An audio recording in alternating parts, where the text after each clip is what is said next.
Hello guys, in this video I am going to show you how to edit your credentials on the quora.com website on your space that you have created. But first I just want to mention, don't forget to subscribe to my channel because at 10,000 subscribers I am going to show you my whole YouTube revenue statistics and growth strategy, how to make money online. Now let's jump into it. First of all, open the website on your device. And after that you should tap on or open your space and tap on this more button at the top of the screen.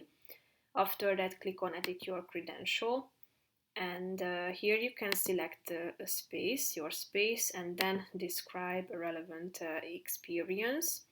So after typing it in, you should tap on the save button down below in order to edit your credential and add credibility to your content as it is written at the top. So that's pretty much it for this video, guys. See you in the next one. Bye bye.